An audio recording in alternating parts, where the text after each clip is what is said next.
Councilman Cook. Here. Councilman Cook. Here. Councilman Kugler. He's here. Councilwoman Mazer. Councilman Rodriguez. Council President Case. Here. Please rise. Pledge allegiance. To America, and to the republic for which it stands, one nation, under God, indivisible, with liberty and justice for all. To all council members, my police messenger on May 9, 2003. To all leading newspapers in accordance with the provisions of the Open Public Meeting Act, Chapter 231, on May 9, 2003. To all leading newspapers in accordance with the provisions of the Open Public Meeting Act, Chapter 231, Public Law 1975. Do I have a motion to open the meeting to the public? So moved. Second. All in favor? Aye. Anyone wish to be heard? Mr. Cabrera. The only one here. Dedication. Right, that's what you call dedication, right? All right, Victor Cabrera from 590 Hickory Avenue. Now, I imagine that you're not going to allow the public to participate in this discussion, right? No, I don't believe. Represented here by either one of these two bodies, you know? Seems to me that at least somebody from the people should be able to participate in this, because neither one of you are really have the best interest of the people in mind. All right. Now, one question, if I. I'm sorry, sir. Yeah, one question, if I may, for the Board of Education. Who's the chairman of the Board of Education? Is he here? I'll be speaking to him. Okay. One question, if I may. What is the function? Excuse me. All questions really have to go through the chair, Oh, I'm sorry. And- I'm sorry. and then he would have, and you'd have to ask your questions, and then Mr. Salerno, if he wanted to, he could take that opportunity to come up to the mic and answer. Okay, that's fine. But my first question will be for the Board of Education. Whoever wants to answer, it makes no difference. Okay, what I'd like to know is what is the function of the Board of Education, and what are the duties of the Board of Education? You know, Now, well, if no one from the board wants to answer, I guess. so they have no duties and they have no function. In They other might want to words, answer it at one of their meetings. Excuse me, Mr. Sedekis. Could you get up at the mic stand, please? You want me to get up at the mic, sir? This one? Sure. I would certainly like to respond. I would like to respond in this manner. This is neither the time nor the place to discuss what the functions of an elected duly official is, whether it be the town council or whether it be the school board. We are here this evening to address the educational needs and the financial needs of the school board, which is now in the hands of the town council because the budget was defeated. Perfunctory duties of the Board of Education is to set policy and try and run an effective school district in conjunction with the superintendent and the business administration. That is the duties of the Board of Education. A member to attend meetings, to try their best to provide a thorough and effective education for the students of Saddlebrook. But that is neither the issue here tonight. And I also take umbrage to Mr. Cabrera's statement that we are not the representatives of the community. We are duly elected officials, Saddlebrook Board of Education members, as well as the town council. Matter of fact, I don't know why the town council didn't object to that statement. You are the representatives of the community. You were elected by your constituencies in this community to represent the community. So therefore, you do speak on behalf of the community. Thank you. Thank you. all right. Now, that being the case, then, if the people spoke, and you're the representative of the people now, and the people said no to the budget of the Board of Education, and if you're the representatives of that people, as easy as you are, then you have a duty, a moral and an ethical duty, to just absolutely defeat that budget just like the people did. All right? You have no duty whatsoever, no business in coming over here and getting together with the Board of Education to make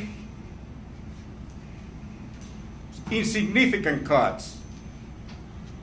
And then to say, oh yeah, we took care of it. You did not take care of it. The people said no. The people said no to that budget, period. That's it. Not to part of the budget, not to an insignificant part of the budget, but to the whole budget. The people said no to it. And if the people said no, you have the duty to say no to it also. All right? In my mind, you don't have any, your duty is not to come over here now and get together with these people and just go through cosmetic cuts, and then say, yeah, we fix it. That's what we've been doing for years now. I live here for 33 years. And that's exactly what happened every time a budget was defeated. The budget came back to the council, you consulted with them, and then you came back and made insignificant cuts and call it all done. That's not what the people want. The people voted, the people said no to the whole budget, not just to part of it. All right? Mr. Cabrera? Yes. I could just say, we're going to listen here from our auditor what his recommendations are. We're going to give the Board of Education representatives an opportunity to give what they have, say what they have to say. And then it would be more fair to make a judgment. In fact, this meeting may even be illegal because you was elected, all right, by the people. And you have a duty to do your duty. Your duty is not the Board of Education duty. You're independent bodies, both of you. Independent. That's the reason we have two of you. The Board of Education and the Council. You are independent. You're supposed to make your decisions independently of anybody else. And they're supposed to make the decisions independently of you or anybody else. Right? Simple as that. It's so simple that I don't see how anybody can miss that. You're not supposed to be working together. You're supposed to make your decisions independently of them, and then they're supposed to make the decisions independently of you. All right? That's exactly what the whole thing's all about. Victor, please, if I can try to answer it Yeah. as best I can. I've sat here long enough where we negotiated with certain Board of Educations, come to an agreement. I've also sat here where the Board of Education disagreed with what we said and took us right up to division in Trenton. Here and there, what we're here today for, the voters did vote the budget down. On the statutory requirements, it must come to the council for our perusal. Suggestions from our auditor. We don't have to cut the budget at all. We can take whatever we think is out of it. They can come back and say, no, it's hurting the educational system, and refuse to go along with us. And that's all we're here for today. The auditor is going to make a statement that his review, and he's going to recommend certain things to this council. This council will either go along with the recommendations or go into work session and say, we think there should be more, we think there should be less, or whatever. Then come back here and make the proposal to the board. They will then leave the room and come back with some type of suggestion. No, we can't go along with what you suggested, and we go from there. So I think everybody in this room today is open-minded. I'm speaking for myself. I am prepared to cut the budget. I am prepared to leave the budget as it is. I don't know what's going to happen until it happens, and that's as straight as answers I can give you. That right now, if you ask me what I'm going to do, I have no idea. Mm-hmm. What this auditor will say and what we say when we leave this room, and once I agree to it, I will stay with it. And if I have to go to Trenton, I'll go to Trenton. I don't anticipate that. And I said at the last work session, I don't want to have a war with anybody. It's our town, it's our future, so we got to do the best we can for everybody. So no matter what you say, Victor, and I agree with a lot of statements that you said, however, I don't want to start off on a wrong note here that we're either biased or not. I don't know where we're going, but I think we're going to leave this room happy on both sides. At least that's what I hope. It's always been that way for many, many years. Okay. Okay, Victor? If that's the case, what's the sense in spending money for elections, for budget elections?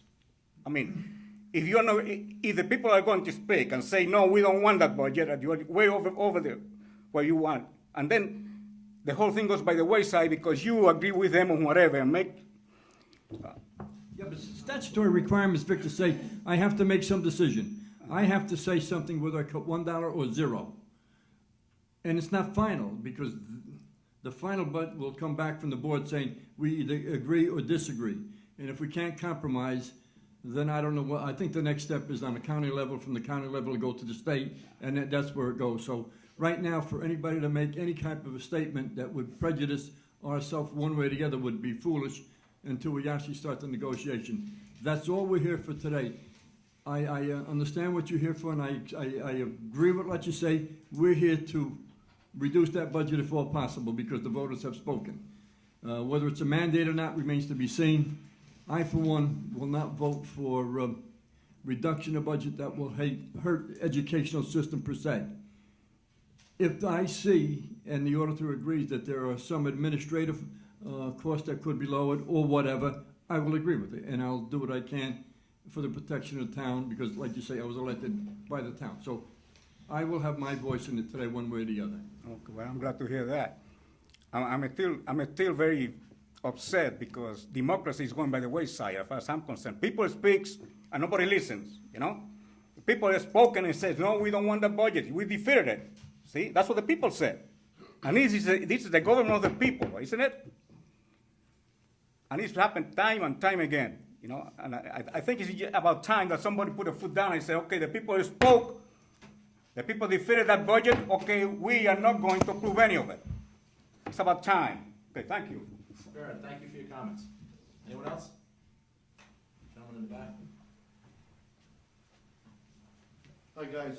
My name is Phil Sergio. I guess we all know each other. I've been in this town for 37 years, and I think this is the first time I've ever stepped up to this mic. And frankly, I'm getting sick and tired of all of the rhetoric that comes out of the body. Look, this is all about the kids.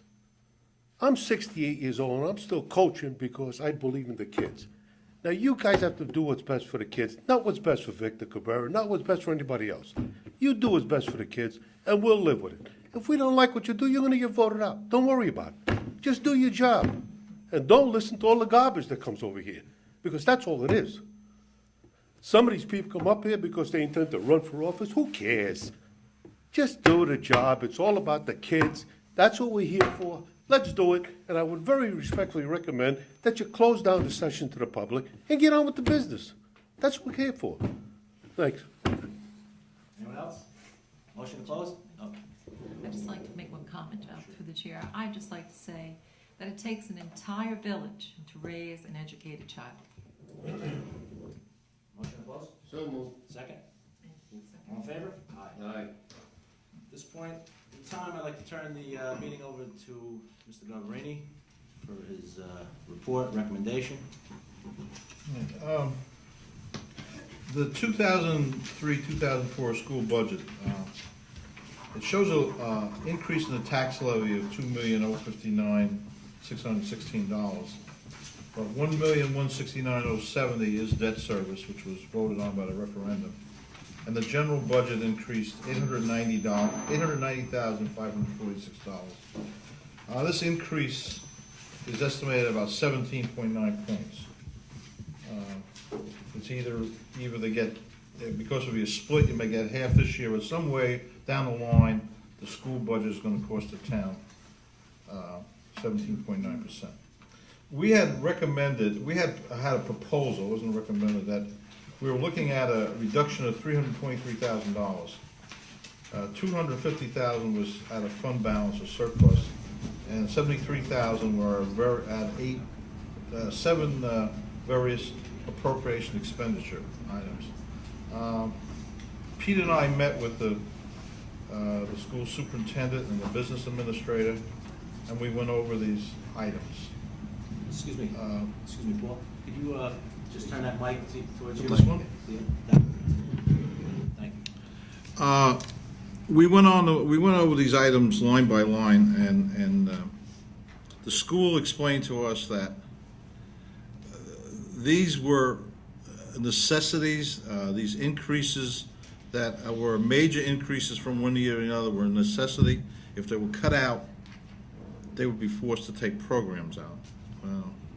If I say something wrong, please, different than you interrupt me. So Pete and I, we listened to the explanation, and after hearing it all,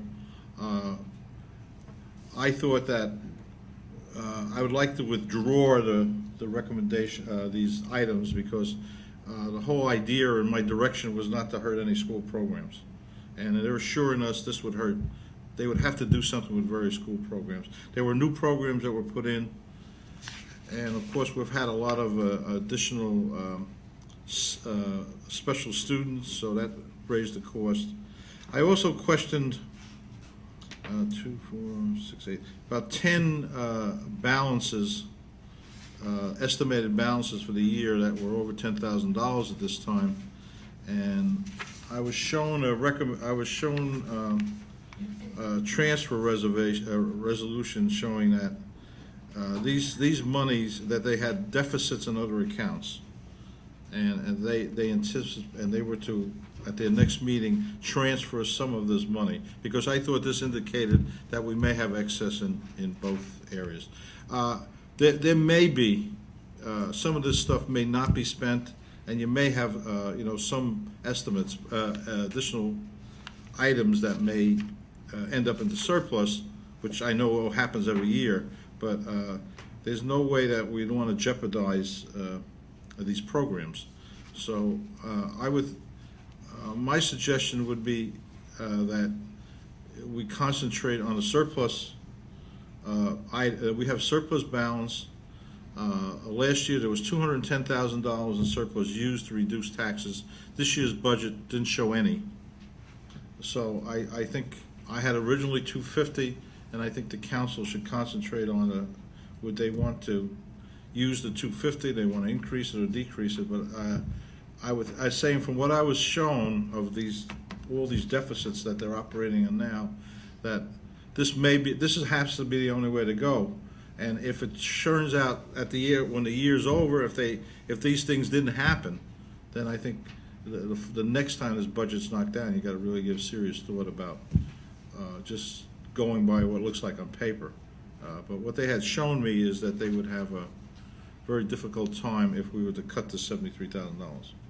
I was hoping that we could get a compromise on some of these items, but they told me no. So I mean, I don't want to, as I say, I don't want to jeopardize any programs for the students. So is your recommendation? That we concentrate. My recommendation is we concentrate on the fund balance. We originally had $250. You have an option of increasing that to offset some of these items, or however the council feels.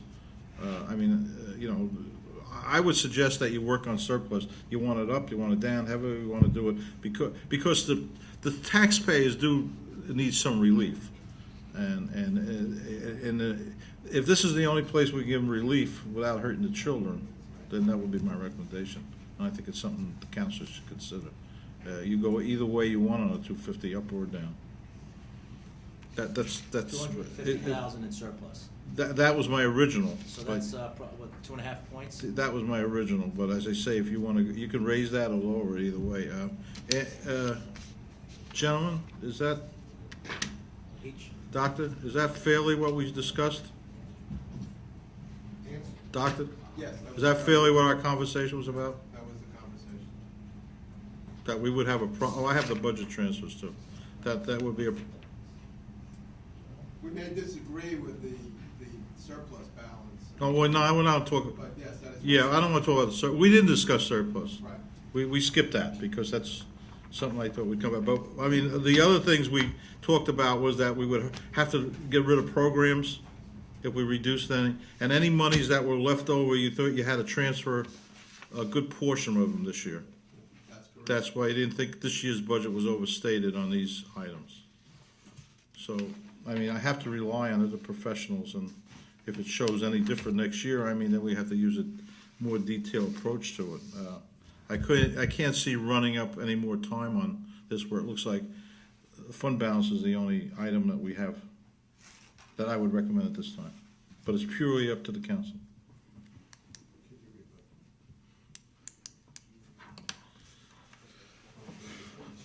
Would someone like to just come up to the podium and make a statement? I'll just speak to the issue of surplus.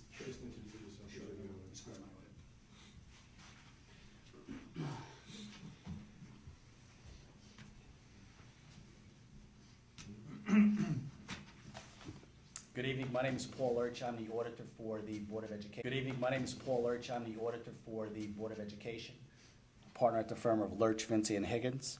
I just want to discuss the issue of surplus since that's where we're going at this point. The state recommends that the Board of Education carry between 3 and 5% of their operating budget in a surplus balance. And That was clearly a recommendation, and a matter of fact, in the current year, it's now became law that they're requiring Board of Educations to maintain 3%. And some of the ramifications there are that if, for instance, the Board of Education falls below 3% and they want to utilize any additional monies during the year as an appropriation for additional purposes, they need to get county approval in order to do that. In a similar fashion, when you go through a budget defeat, if you can establish that the surplus balances are now at a 3% level or below, again, it becomes more difficult to utilize in the upcoming school budget year. Same thing when you're developing your 03-04 school budget. If you know, based on a projected surplus, that you're going to fall below this 3% number, you're not allowed to use that surplus unless you get authorization from the county superintendent's office. So I think that's really, it's a good starting point. I'd like to just walk you through how we projected surplus out with the administration. We started the year with roughly $739,000 of surplus. Surplus has been utilized during the current fiscal year, the 02-03 fiscal year. $100,000 was approved by the Board of Education to be utilized in a capital reserve account for future facility needs. That was done, I believe, in November of 02. The 02-03 utilized $100,000 to balance the budget out of surplus. Additional appropriation came out of surplus to balance additional costs that were incurred during the year, which were unforeseen when the budget was developed back in April, March of 02 to the tune of $111,000. And it's also estimated by the administration, after going through the various line items and looking at the transfers, that they're estimating the need to anticipate an additional $200,000 in the remaining year. So when we back all of these particular appropriations, which have already happened, and what is anticipated to happen, we're looking that we should be left with, at this point, until we get some of the add backs, of $227,000.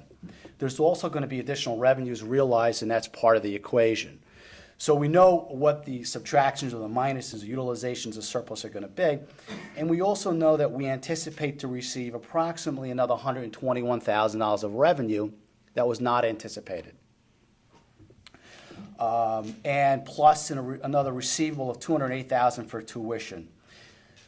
So the net effect of where they're estimating, or where we're estimating surplus to be at the end of this particular year, is roughly $450,000. Also, what has recently happened, I don't know if the mayor and council is aware, I'm sure the Board of Education is aware of, the fact that the state now has eliminated, or what they'll identify as a deferral of, the 1/20th final payment of state aid. The state of New Jersey indicated to all the Board of Educations that you will not receive this final payment. State aid of the Board of Education is split on equal payments, 20 equal installments throughout the year. This last payment, which was to be presented or delivered to the Board of Education, I believe, in the third week of June, is not going to happen. It's going to be delayed until July.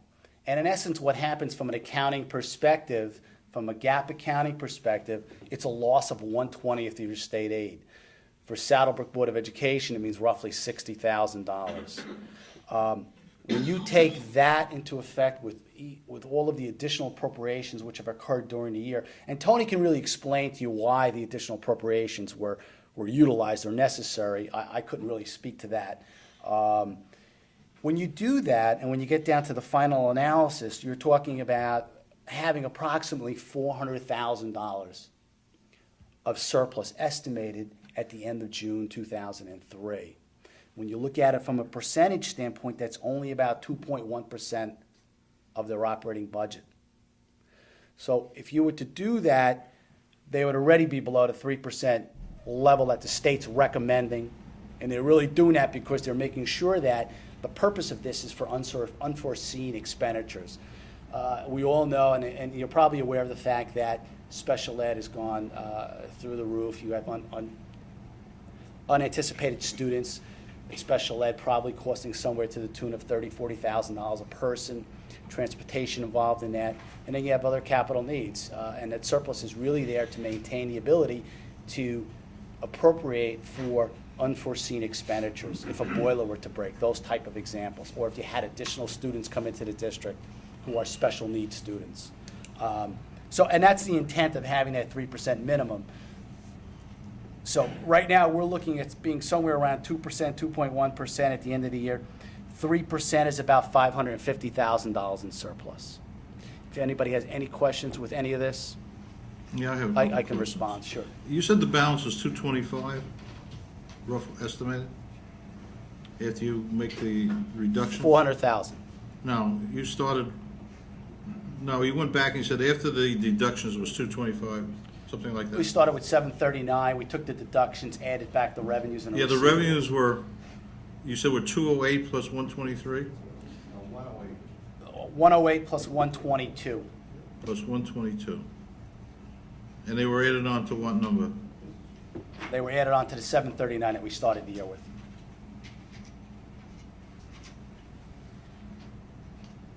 All right. You added them on to 739. And then what did we subtract out of those? We subtracted 512,000 roughly. You used 512 during the course of the year?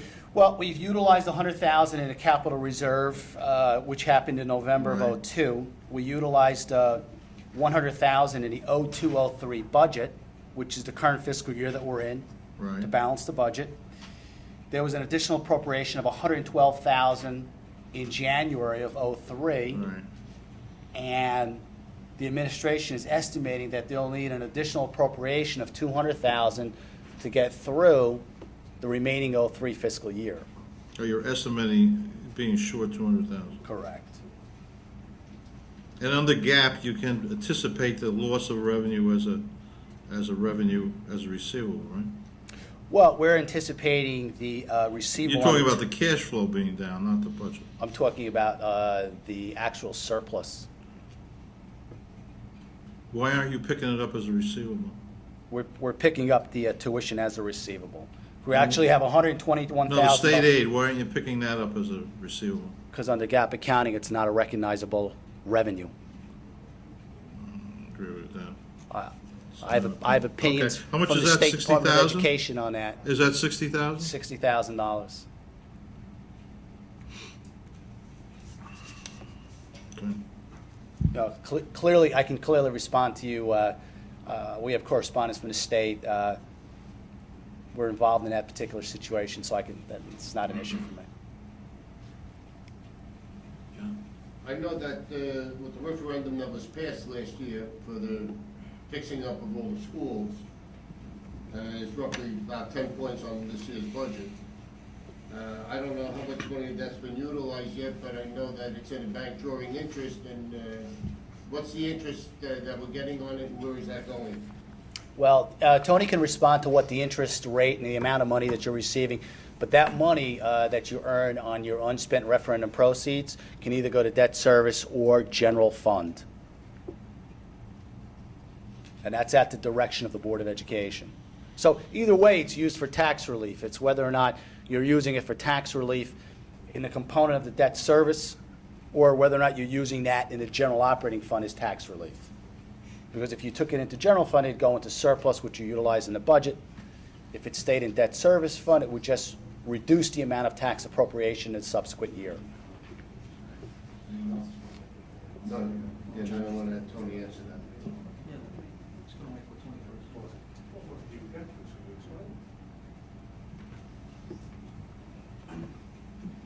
I'd just like to make a comment. Go ahead. Yeah, go ahead. Yeah, I'd just like to make a couple of comments. To Councilman Cook, on the debt service, we're currently getting about 2% on our investments. And we have our first payment, our first large payment, which would include principal and interest due this July. And then obviously, January of 2004, again, is our principal and interest payment on the referendum. And I'd just like to make a couple comments on the additional $200,000 appropriation that's anticipated. Currently, Our special education tuition account is still overdrawn by $97,000. And our heat and electric for 10 months, we still have 2 months of bills to pay, is currently over budget by about $83,000. And you people are well aware, because of the severity of the winter, it started early and ended late.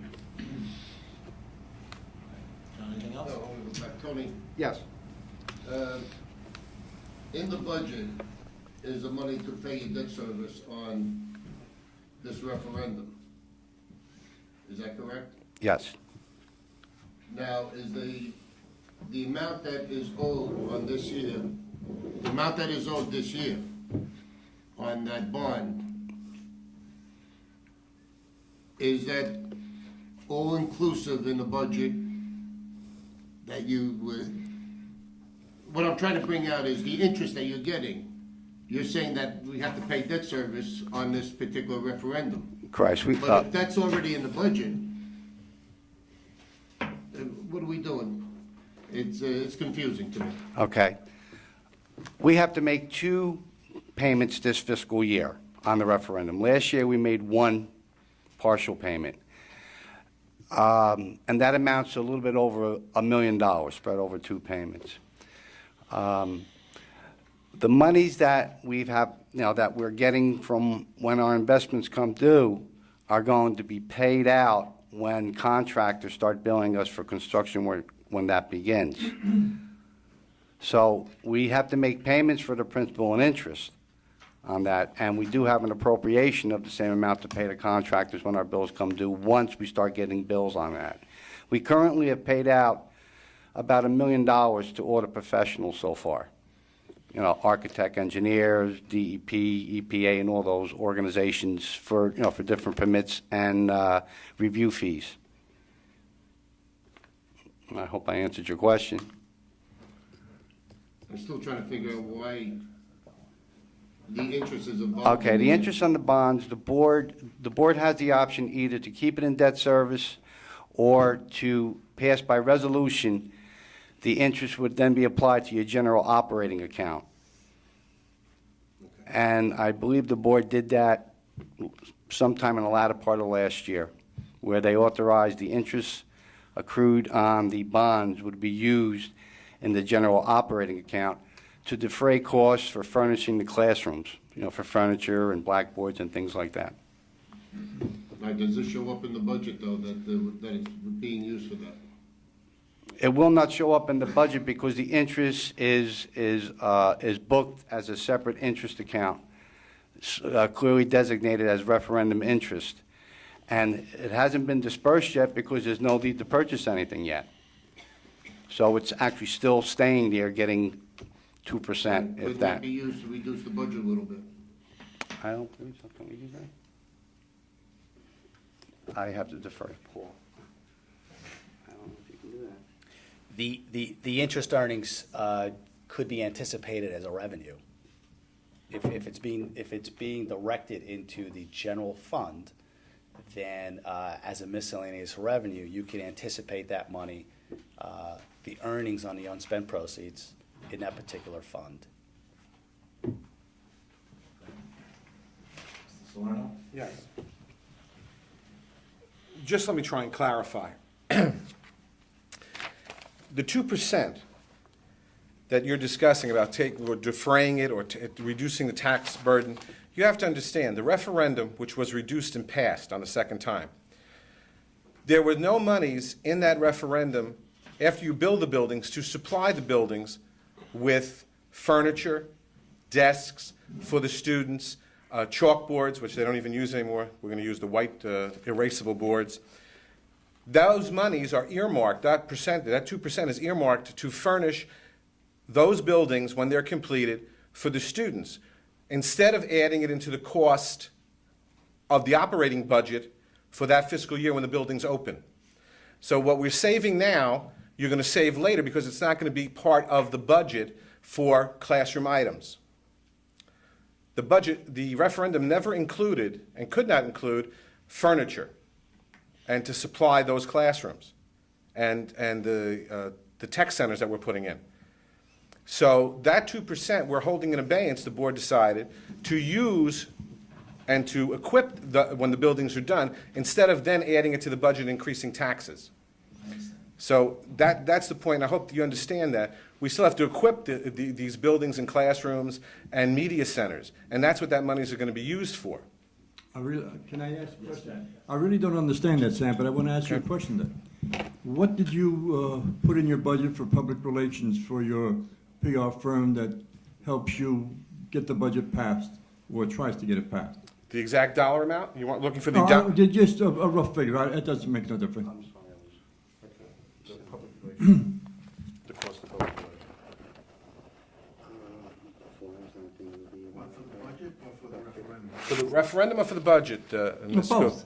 For both. Nothing. Your public relation firm just threw that in. They didn't charge you anything for that. Relation firm for the budget. All right, so maybe I'm wrong. Then let me ask you a question then. Go right ahead. Why didn't the Board of Education at least inform the general public that the money that you're gaining in interest on this referendum is going to be used for exactly what you said? Because I think that's a great idea if I knew ahead of time. But you're anticipating this for the next 2 or 3 years, which gives you anywhere from $20,000 to $30,000 a year that's set aside that no one knows. Well, I think if you attend board meetings and caucus meetings, these items are discussed in public, and it had to be voted on in public to defer that interest to go for furniture and equipment for these new additions. And I agree with you, and I know where you're going, and I agree with you, Mr. Kugler, that more positive PR should be generated to inform the public that we are trying to save them. We're looking 2, 3, 4 years down the road when everything is complete, not to add any additional costs. And I will concede that should have been done more actively and get the word out. I will concede that. Gentlemen, really, I understand the situation that the town council is in. I want you to understand the situation, and I'm sure you understand the situation the board is in. Anytime the public has to vote on monies, it's a good chance that it's going to go down, as you're well aware of this. If they had to vote on your town council budget, there wouldn't be electricity in this room. I agree. All right? So we're two separate autonomous boards, but we're facing the same situations. We're facing economic times where monies are hard to come by, where grants are hard to come by, where refunds from the state are being cut. The only difference is, gentlemen, and Mrs. Mazur, you have the affordability to bond. If you need a large ticket item, you can bond without voting from the public, which is great. I wish we had the same opportunity. We don't. You were very fortunate. There was a very bad winter. You went big on snow removal because we had 22 storms or whatever, how many storms we had. You're getting $30,000 back from the federal government. We don't get that kind of things. We understand the situation you're in. You're in a situation where you have to raise taxes because of debt services that were it's unavoidable, what I'm trying to say, due to whatever reasons, you have to go up. We have to go up as well. It is a good thing that you don't have to go as a council in front of some kind of other council to have them adjudicate and look at your budget. We don't want to pass increases on to the public that are unnecessary. We think this is a sound budget. We're asking for your help. As far as if it was a sound defeat, if 7,000 people or over-registered voters came out and defeated it soundly, I would agree with you that a big cut is necessary. 1,100 people showed up to vote, and I don't have the exact figures, but it didn't go down, I don't think, more than 100 or 120 votes, the difference. So it is no clear mandate from the people. You affect adults in your decisions as a council. We affect children. And tonight, I'm putting this in your hands that you're going to be affected. We affect children every month when we meet. Tonight, you're affecting the future education. Mr. Sedekes, you have young children. These plans that we're discussing now are going to go way into the future, 5, 6 years. And it's going to affect all the children of Saddlebrook. It is a rough decision tonight. And it's really difficult to do. And I'm pleading for you to listen to us, to believe in us, check our books afterwards to make sure we have to comply with all the state rules. That's why we have auditors, that's why you have auditors. But I'm pleading for the children of Saddlebrook. Thank you. Son, if I may? To me? Yes. Okay. I want to make a few comments right here because I totally not agree with you on some of the comments that you just made. Okay. Actually, we are elected by the people. As you know, I got 2 children in the school system. Absolutely. And as much as I would like to give you 100% of your requests, you have to understand that we are in a tough position. I have to express my anger and frustration over the state formula for state funding on the education, and that's what we're here tonight. We're going to try to balance. In one end, we have to respect the voice of the voters, whether it was by 1, by 2, or by 1 million. We have to respect the voice of the voters. Either you guys didn't do a good job on trying to take out all the parents on election day, or either they stay home because they don't like what's going on. And I gotta be quite frank with you. A lot of parents have approached me and they're not happy. But now, in the other hand, I have the other dilemma. I can't stop the Board of Education on doing business. I have to protect them. So you have to understand that we are in a tough position right here. No matter which way we go, we can't please one group or the other 100%. We can't fully commit to one group or the other. We're gonna try to do whatever is best for the whole community, entirely. Either seniors, children, middle-aged groups, the town is a whole. All of us are neighbors, and we are here because we're gonna try to pull out this together. But this is not a time to put one group against the other because that's what we're not here for that. But just going back to the 2% that Mr. Cook explained it before, I totally agree with what has been said before that you should be more open, and I just take a little but your comments that we should attend the Board of Ed meetings. I believe that I personally do, and the information that is provided there is not necessarily 100% truth, or the truth doesn't come out there. And I'm going to go some of those items with the auditor. And for the time being, I believe that it's gonna live with us to make the best that we could do for the school system because it's part of the neighborhood, it's part of the town. I wish that Governor McGreevy or someone at the state can tell us, listen, you're gonna get more aid and we can give you 100%, but the voters have spoken, and we have to realize that there is something up there that we need to write or to read between those lines. So if you don't mind, I believe ask a few questions and go over with the auditor about some reports that were given and not necessarily are truthful actually. Well, I take umbrage to the statement that you made about truth. I think the auditor should take umbrage to the statement about truth because if an auditor lies, and I'm sure your auditor can tell you, or does something not appropriate, they would be punished by the law. So I don't think not truth is maybe you don't understand, or you have a misconception, or we presented it wrong, or you don't understand. But to say not truthful, I take umbrage to that statement.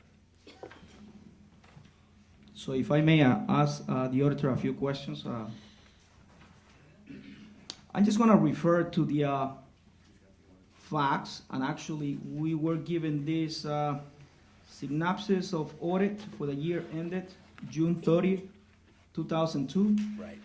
However, the documents are dated October 2nd, 2002. I pick it up at a normal, regular Board of Ed meeting. I'm going to page 11 and page 12. I don't know if I can hand it over to you, Paul. Yes, Paul, sure. Paul, so maybe I just can refresh your memory. This is what were given to us, the parents, up there at the meeting. That's actually a synopsis of what Yes. just handed out. Yes. So if I can just ask Sure. a few questions. When I make my comments, I believe that I do some research, and I just want to go over now that I have a little more information on actually what was given back then and what well, I don't even want to use no more than the term truth, but the reality. Let's put it that way. The real picture right here, that it doesn't say up there. And I'm not going to ask all those questions, but I'm just going to pop up 2 questions. In your audit report, not on that one that were given to us, but in your actual report that is like, what, 200 pages, I guess? The beige or gray? About 115. All right. That one on page 107. I don't know if you can grab your book. I have mine, yeah. Good. Sure. Page 107.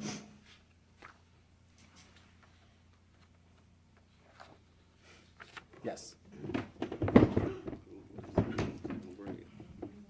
Don't break the Yeah, expensive we- furniture. Can't afford to pay for it, so. Just bear with me. I'm just Sure, going to go ask ahead. 2 quick questions.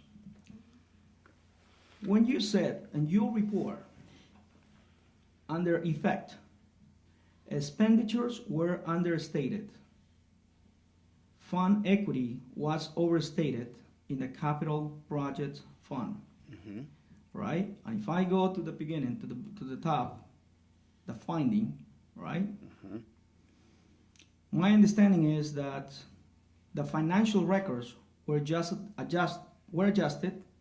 after the fact to properly reflect the reserve for encumbrances and accounts payable at June 30, 2002.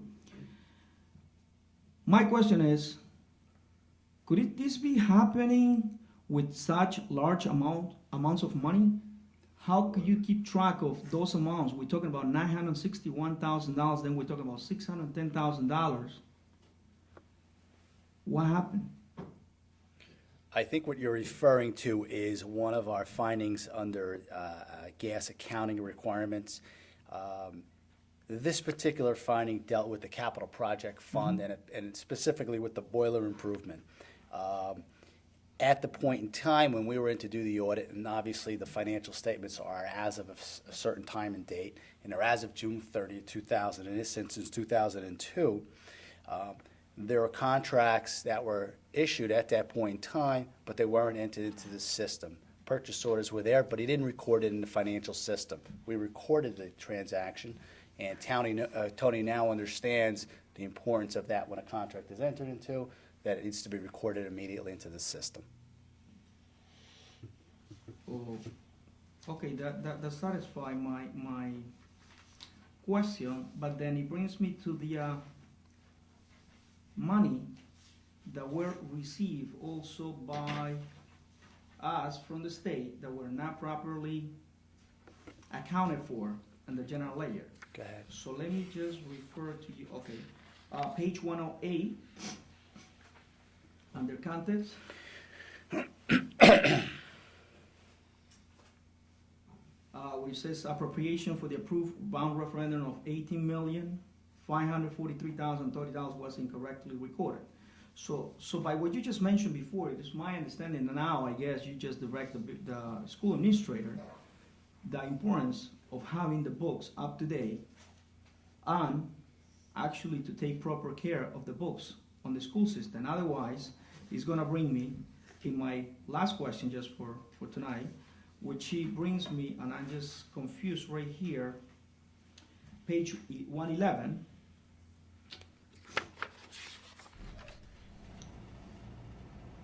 Special education aid.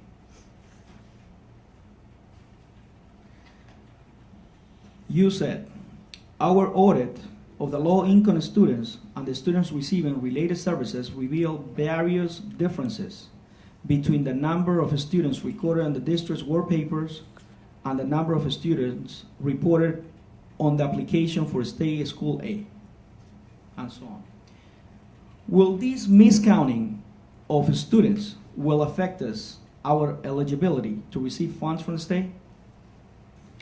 I indicated that it could. There's always a possible effect. The amount of differences were not material enough where it would have been a material difference in state aid. And simply what it is, it's a reallocation. if, for instance, you reported the incorrect number of students and you underreported, then you're entitled to an adjustment. Just as if you overreported, you'd be entitled to an adjustment.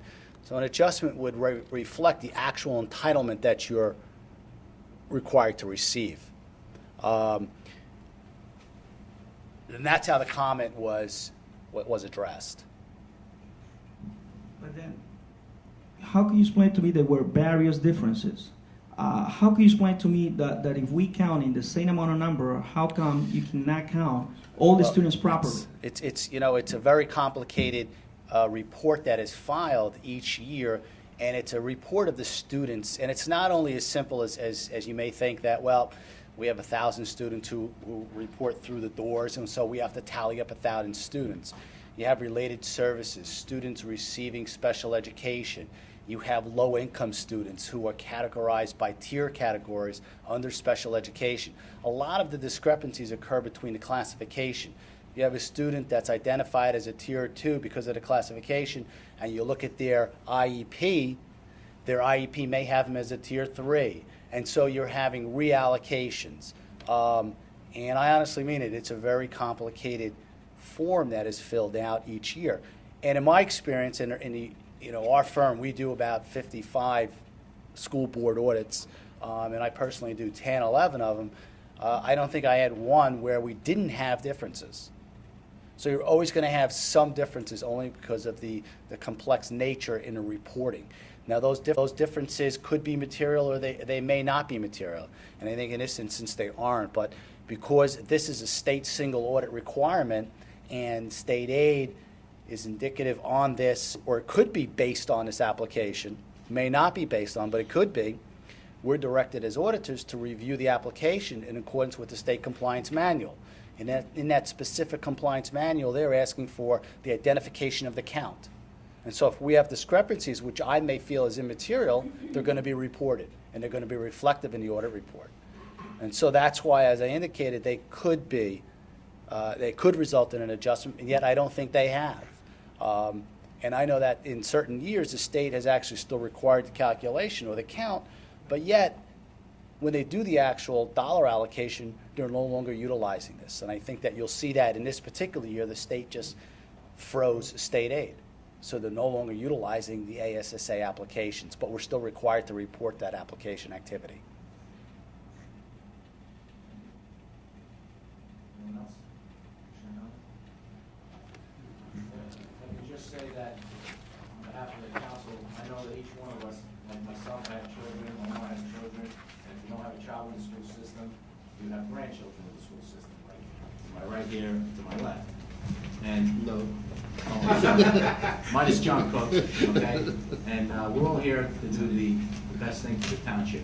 We represent the town, the town budget, and you're here to represent the children. And in a roundabout way, we all represent everybody.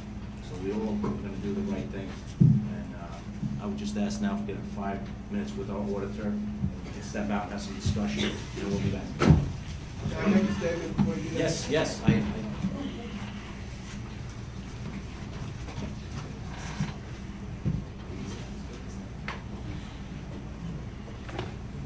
Harry Groveman, Superintendent of Schools. Before you start to deliberate, and I know the difficulty of the situation, I think the board does too, and I would share even at the onset that the board has asked me to start going back into the budget to see what could be cut in terms of programs and activities in order to try and meet some kind of an agreement today. But before you even go back there, I want you to also just recall that when the budget was presented, that budget that we presented had already cut 2 teams from our athletic program, had already cut 5 assistant coaches from our athletic program, had already cut environmental trips for all our students, had already cut 1/3 of our assembly programs, had already cut 1.6 staff members from our current existing year.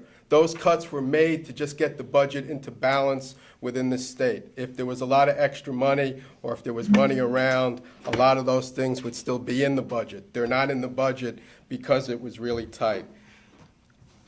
We sit prepared to work with you. I want you to understand that whatever number we come up with, it will impact, and then it's just a matter of saying, okay, what programs can we live without? What other things can we go through without? It's tough times. I understand that, and I just ask that when you go into deliberations, that you consider the fact that what we're going to be looking at is cutting some additional programs. Excuse me. Have you considered cutting anything on their administration expenses? Because personally, I believe that it's too high, the administration expenses, and that's something that you should be looking into. Thank you. Okay, give us 5 to 10 minutes, and we'll be back.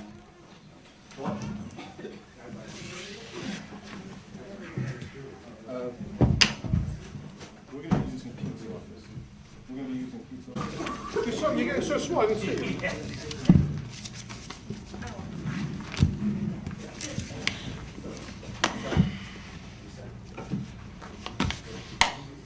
Okay, after some serious discussion with the council, and total agreement came up with is, we would like to reduce the budget a total of $345,000. And let me just elaborate a little bit how we came up with that.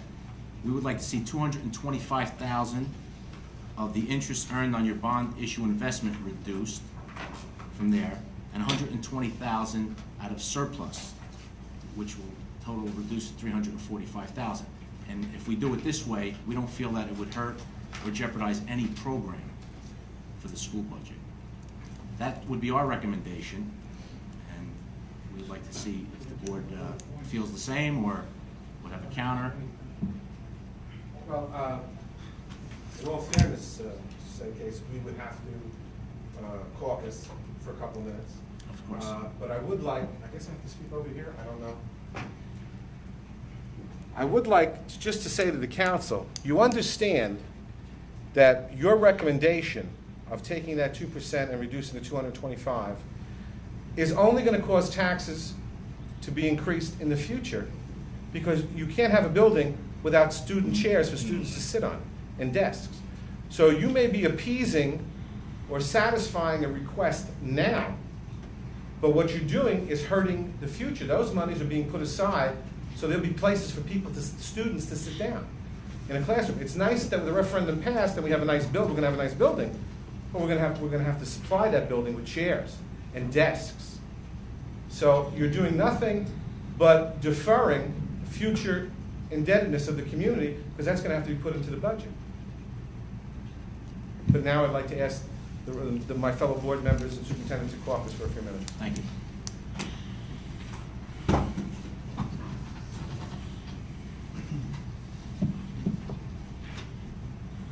I'll say 5 members, yeah. Okay, that's what he's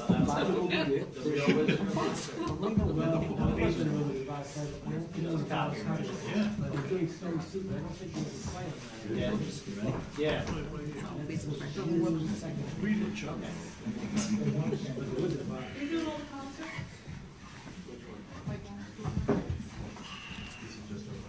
John around? Hey, John.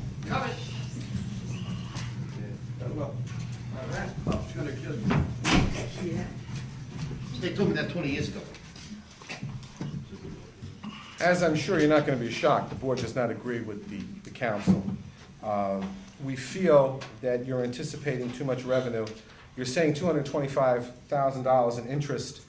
There is not $225,000 as of yet generated by that account that we could remove $225,000.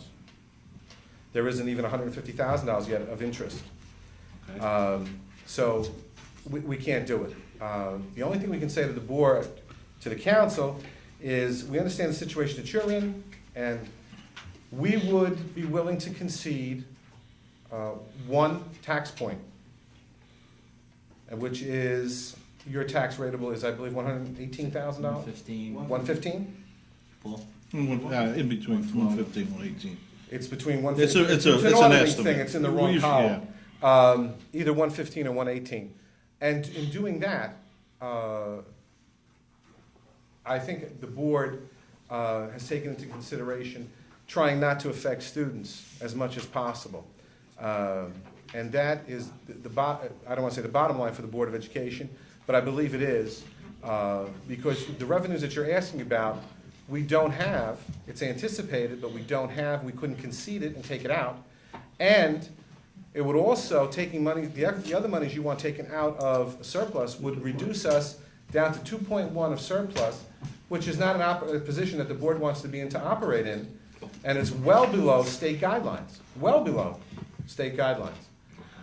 So we'd ask you kindly to reconsider and to caucus again and to take these things into consideration.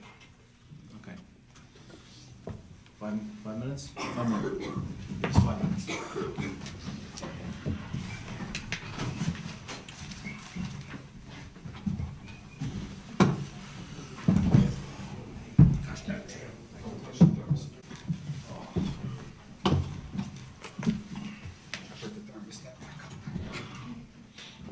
Okay, Sam, with some more discussion with our auditor, and just going back and forth with some of the numbers, we do feel that the interest would be received by June with the bond, with that investment. And if we feel that 120,000 out of the surplus, because there's quite a bit of surplus in the budget, and he had an opportunity to look through it, and by discussion, that's what we're coming up with, the 345.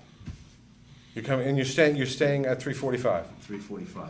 Well, at this juncture, I would like to thank the town council for their time, and we'll be informing the county superintendent and taking it to the next level, because we cannot come to an agreement this evening, which I'm very sorry about, but there's definitely a failure to communicate about deficits, about 3% is operating for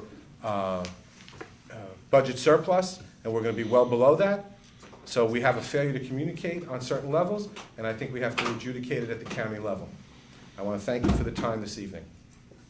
Thank you.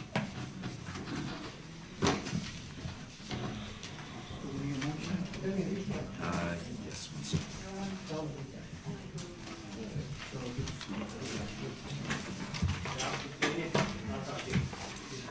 I have a motion to accept resolution to reduce school board budget $345,000. So moved. $225,000 of that from interest earned on bond issue investment, and $120,000 reduced out of the surplus.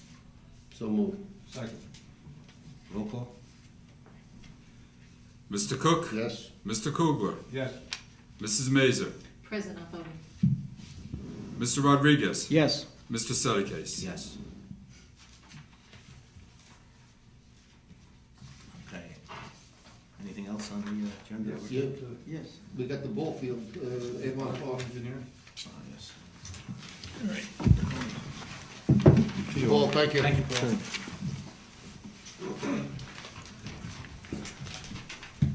The resolution, Keith, for the ball field, you have it? We're Boswell. Right here. But we can't act on it tonight. You're not gonna act on it? Well, we need a second reading Okay. on the ordinance, but if the council authorizes, we'll start working with the engineer to get the contract there. Oh, okay. That's what I want to ask, check with the council. While we're discussing it, the alternate is for school maintenance, or not school maintenance, maintenance on that field. Yes. Have we got a copy of that we can forward it to little Charlie? Because I don't know what they're talking about maintenance. I'll check the specs, I'm sure it's specified. You know what I mean? And I'm only saying that Charlie is hired specially for fields as in part of recreation. So whatever that contract calls for, I think it should be sent over to Charlie to start preparing himself, that he's got to maintain it, and if he has to prepare his budget for next year based upon what that contract calls for, you know what I mean? So he's prepared, because I don't think those fields will be ready this year. But even if they start this year, it'll be over by October. By next year's budget, young Charlie could put that in. You know what I mean? So we gotta start working on that. Yeah, and it's vague too. Field maintenance, Avon Park, just as a total number. Field maintenance, 5,700. Okay, so we have a motion to authorize Pete to negotiate with the, over specs for the contract. Second? Second. Roll call? Mr. Cook? Yes. Mr. Kugler? Yes. Mrs. Mazer? Mr. Rodriguez? Yes. Mr. Sedekase? Yes. Can I get one vote? Anything else? Yeah, Any comments? we need a motion to receive and file all the letters and correspondence we received. Motion, second? Second. All in favor? Aye. Anything else? That's it? Motion closed? So moved. Second? Second. All in favor? Aye. Thank you. Thanks a lot. Are you here to stay over here? I spoke to. Are we off, right? Yeah, we're finished.